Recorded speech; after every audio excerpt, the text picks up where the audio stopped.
Assalamualaikum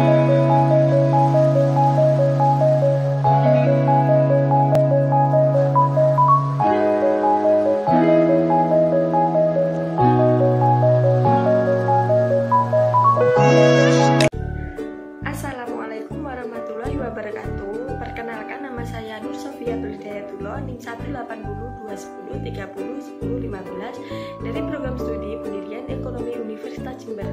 Nah, di sini saya akan mempraktekkan cara seorang guru mengajar dalam kelas maupun secara daring. Selamat menonton. Assalamualaikum warahmatullahi wabarakatuh. Selamat pagi anak-anak, bagaimana kabarnya? Alhamdulillah baik. Masih semangat kan untuk pembelajaran hari ini? Harus semangat ya. Nah, sebelum pembelajaran hari ini dimulai, marilah kita berdoa menurut keyakinan masing-masing. Berdoa dimulai.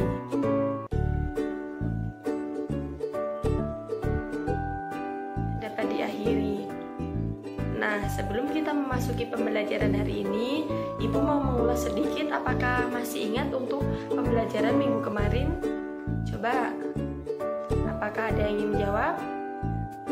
Ya, silahkan. Bagus sekali. Nah, jadi pembelajaran di minggu kemarin kita membahas tentang kegiatan ekonomi. Nah, kegiatan ekonomi itu ada berapa sih? Bagus, jadi ada tiga. Nah, yang pertama yaitu produksi, yang kedua distribusi, yang ketiga yaitu konsumsi. Nah, apa sih produksi itu? Produksi itu kegiatan mengolah barang atau menambah nilai guna suatu barang atau jasa. Nah, yang kedua yaitu distribusi. Apa sih distribusi? Distribusi itu kegiatan menyalurkan barang kepada konsumen. Nah, selanjutnya yaitu konsumsi. Apa sih konsumsi? Konsumsi yaitu kegiatan menggunakan barang atau jasa yang sudah diolah oleh produsen yang disalurkan oleh distributor. Nah, begitu. Baik, selanjutnya kita lanjut ke materi hari ini ya. Nah, untuk hari ini kita akan membahas tentang keseimbangan pasar dan struktur pasar. Nah, untuk kompetensi dasarnya yaitu mendeskripsikan terbentuknya keseimbangan pasar dan struktur pasar. Nah, untuk indikatornya sendiri yaitu yang pertama, siswa mampu menjelaskan pengertian dari permintaan dan penawaran. Yang kedua, siswa mampu menjelaskan faktor-faktor yang mempengaruhi permintaan dan penawaran. Yang ketiga, siswa mampu menjelaskan fungsi permintaan dan penawaran. Yang keempat, siswa mampu menjelaskan hukum permintaan dan penawaran. Dan yang terakhir, siswa mampu menjelaskan harga pasar dan keseimbangan pasar. Untuk pokok bahasan materinya sendiri yaitu yang pertama, pengertian permintaan dan penawaran. Yang kedua, faktor-faktor yang mempengaruhi permintaan dan penawaran. Yang ketiga, fungsi permintaan dan penawaran. Yang keempat, hukum permintaan dan penawaran. Yang kelima, harga pasar atau keseimbangan pasar. Nah, sekarang kita bahas satu persatu. Nah, yang pertama yaitu permintaan atau demand. Apa sih permintaan atau demand itu? Apakah ada yang ingin menjelaskan? Ayo, siapa? Oke, silahkan.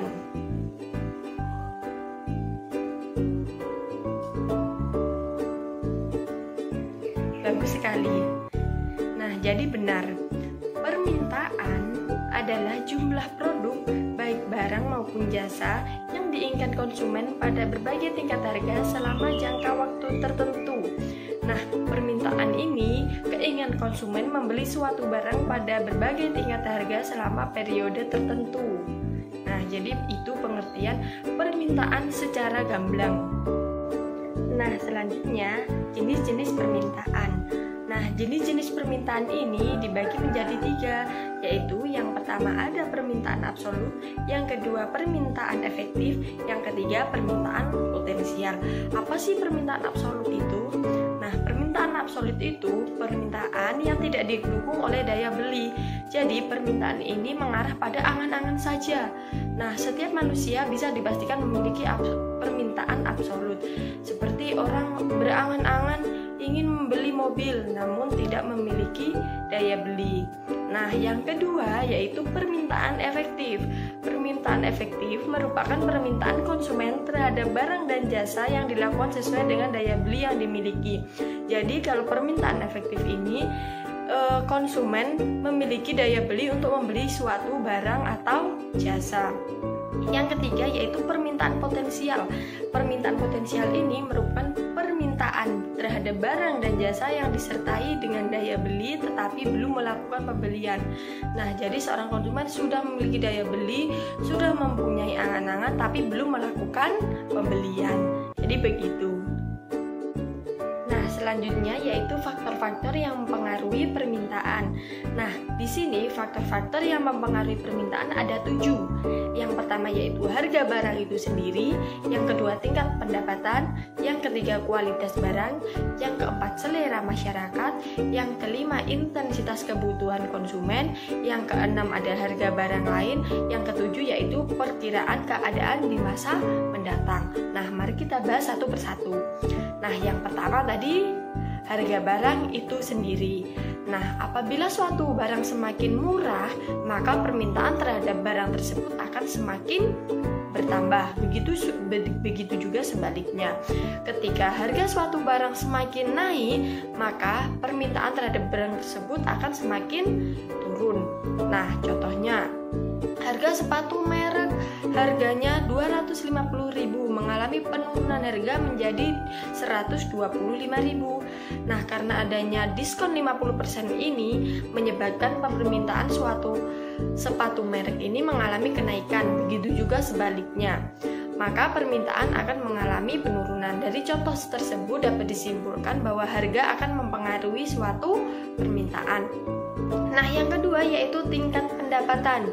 Nah, tingkat pendapatan di sini dapat menjadi acuan untuk melihat kemampuan konsumen dalam membeli suatu barang. Jadi, tingkat pendapatan ini merupakan kemampuan daya beli masyarakat. Nah, semakin tinggi pendapatan masyarakat, maka daya beli yang akan dilakukan oleh masyarakat juga akan semakin kuat, sehingga permintaan terhadap suatu barang akan meningkat pula. Nah, yang ketiga yaitu kualitas barang.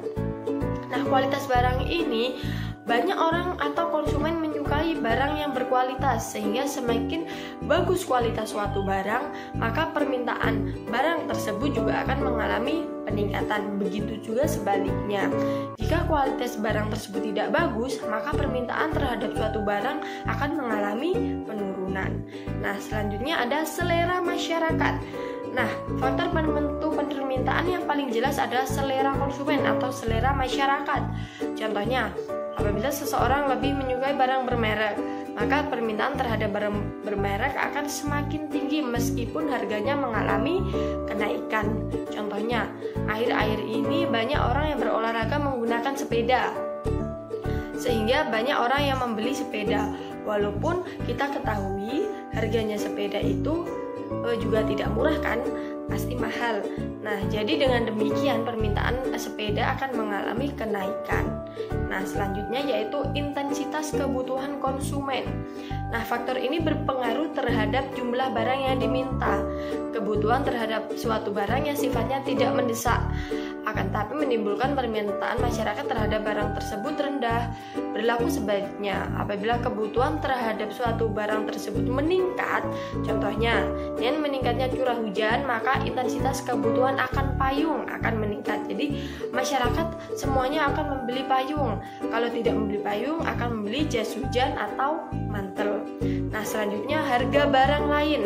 Nah, harga barang lain ini bisa termasuk barang substitusi atau barang pengganti. Nah, apabila penurunan harga suatu barang merupakan permintaan barang yang lain, maka kedua barang tersebut bersifat substitusi atau pengganti.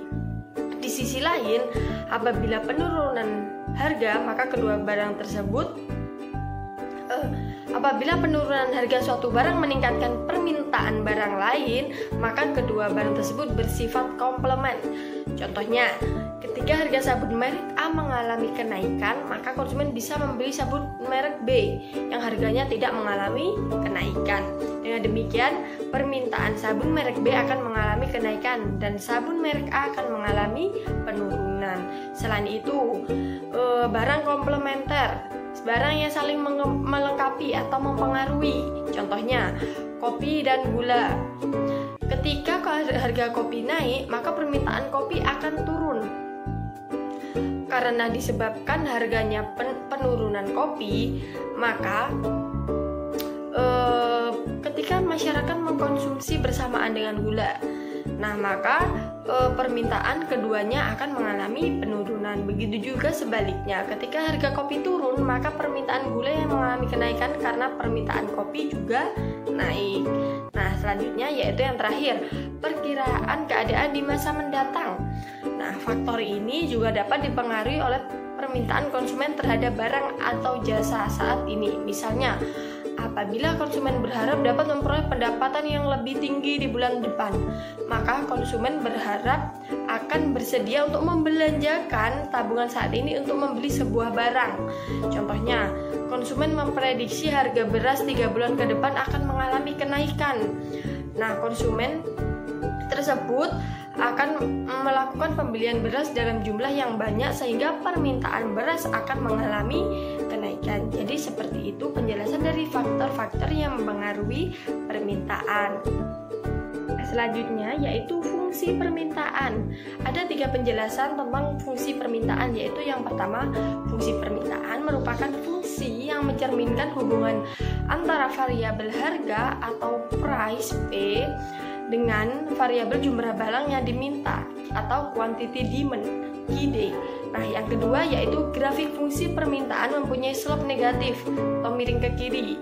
Nah, yang ketiga yaitu fungsi ini mencerminkan perilaku konsumen di pasar, di mana sifat yang berlaku yaitu bahwa jika harga barang mengalami peningkatan, maka jumlah barang yang diminta akan mengalami penurunan. Begitu juga sebaliknya.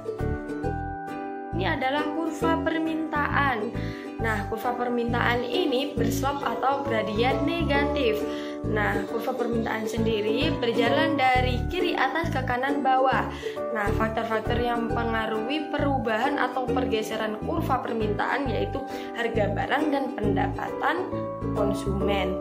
Jadi, semakin tinggi harga ataupun semakin banyak pendapatan dari konsumen, maka semakin naik pula permintaan yang diminta oleh konsumen. Jadi begitu. Selanjutnya yaitu ada hukum permintaan, di mana hukum permintaan ini berbunyi seperti jika harga suatu barang naik, maka jumlah barang yang diminta konsumen akan turun. Begitu juga sebaliknya. Jika harga suatu barang turun, maka jumlah barang yang diminta akan naik. Nah, begitu hukum permintaan bunyinya. Nah, dalam hukum permintaan ini jumlah suatu barang akan berbanding terbalik dengan tingkat harga barang tersebut. Nah, kenaikan harga barang akan menyebabkan berkurangnya jumlah barang yang diminta. Hal ini karena daya tarik untuk membeli semakin menurun akibat mahalnya harga jual barang tersebut. Nah, ini contohnya. Ananda mau membeli susu 2 liter. Harga susu per liternya biasanya seharga 6.000. Nah, saat Ananda mau membeli, harganya sudah naik menjadi 8.000. Karena adanya kenaikan harga tersebut, maka Ananda hanya membeli susu 1 liter. Yang tadinya mau membeli 2 liter karena kenaikan harga, akhirnya Ananda menjadi membeli 1 liter. Nah, di waktu yang berbeda, Ananda mau membeli susu 2 liter.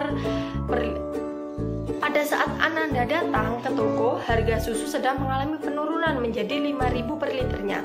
Karena harganya turun, Ananda terpengaruh untuk membeli susu lebih dari 2 liter. Jadi jika harga barang naik, maka permintaan akan turun. Jika harga turun, maka permintaan akan naik, atau dalam ilmu ekonomi dikenal dengan hukum permintaan. Jadi seperti itu penjelasan dari hukum permintaan. Nah, selanjutnya yaitu penawaran atau supply. Nah, kita lanjutkan pembahasan mengenai penawaran. Apa sih penawaran itu? Ada yang tahu pengertian dari penawaran? Oke, silahkan.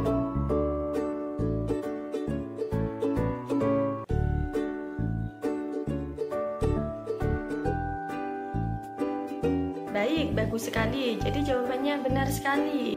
Jadi benar, penawaran sendiri atau supply merupakan kemampuan produsen atau penjual menjual untuk menawarkan barang dan jasanya pada berbagai tingkat harga dalam waktu tertentu. Nah, di penawaran ini berfokus pada produsen karena produsen melakukan penawaran kepada konsumen. Jadi begitu.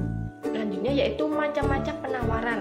Macam-macam penawaran sendiri ada dua, yaitu yang pertama penawaran perseorangan atau individu, yang kedua yaitu penawaran kolektif atau bersama. Nah, apa sih penawaran perseorangan atau individu itu? Penawaran perseorangan atau individu ada penawaran yang datang dari seseorang produsen atau penjual terhadap barang yang akan dijualnya kepada konsumen. Nah, yang kedua yaitu penawaran kolektif atau bersama. Nah, di sini ada penawaran yang berasal dari beberapa penjual atau produsen yang akan menjual barang kebutuhan untuk konsumen. Nah, contohnya kalau penawaran kolektif atau bersama ini contohnya pasar. Di pasar kan banyak sekali penjual atau produsen yang akan menjual barangnya kepada konsumen. Jadi begitu. Selanjutnya yaitu faktor-faktor yang mempengaruhi penawaran. Di sini faktor-faktor yang mempengaruhi penawaran ada 5, yaitu yang pertama harga, yang kedua biaya produksi, yang ketiga teknologi, yang keempat prediksi produsen di masa mendatang, yang kelima yaitu faktor non-ekonomi. Nah, mari kita bahas satu persatu. Yang pertama yaitu harga. Harga barang mempengaruhi jumlah barang yang ditawarkan, seperti dalam hukum penawaran, yaitu harga barang naik maka penawaran akan naik. Jika harga turun, maka penawaran yang dilakukan oleh produsen kepada konsumen juga akan mengalami penurunan. Jadi begitu. Nah, yang kedua yaitu biaya produksi. Nah, biaya produksi merupakan biaya yang dikeluarkan untuk menciptakan atau membuat suatu produk. Jika biaya produksi mengalami kenaikan, maka kemampuan perusahaan dalam menciptakan barang atau jasa akan mengalami penurunan, sehingga penawaran yang dilakukan oleh perusahaan akan mengalami penurunan pula. Sebaliknya, apabila biaya produksi turun, maka kemampuan perusahaan dalam menciptakan barang atau jasa akan mengalami peningkatan, sehingga penawaran yang dilakukan oleh perusahaan juga akan mengalami kenaikan. Nah, selanjutnya yaitu teknologi. Nah, tingkat teknologi juga digunakan untuk membuat biaya produksi turun sehingga jumlah barang yang ditawarkan akan bertambah. Contohnya, sebuah industri modern mampu menghasilkan tepung tapioka 10 ton. Nah, tetapi setelah menggunakan mesin modern mampu menghasilkan tepung tapioka sebanyak 100 ton per harinya. Bertambahnya jumlah tepung tapioka yang diproduksi akan menambah jumlah penawaran tepung tapioka. Jadi yang mempengaruhi adalah teknologi, harga teknologi. Kalau memiliki teknologi semakin canggih yang dapat memproduksi barang atau jasa semakin banyak, maka penawarannya juga akan semakin banyak. Nah, selanjutnya yaitu prediksi produsen di masa mendatang.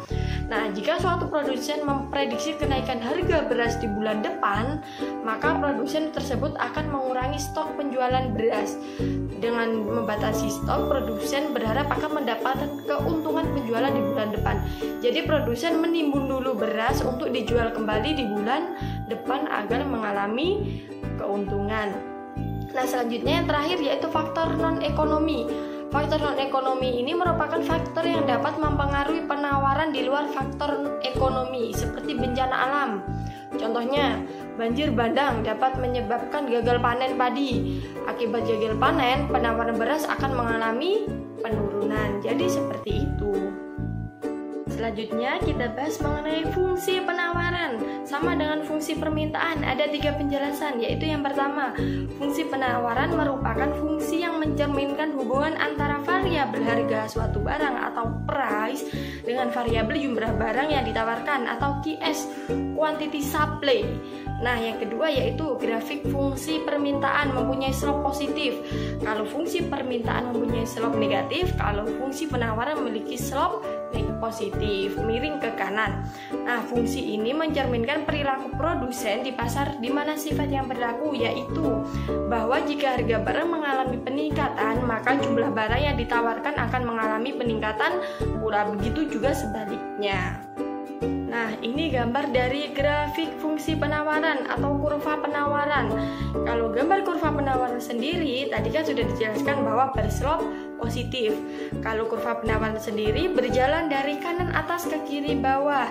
Nah, faktor yang mempengaruhi dari pergeseran kurva penawaran ini faktor selain harga barang. Jadi begitu. Selanjutnya yaitu hukum penawaran. Bagaimana sih hukum bunyi penawaran?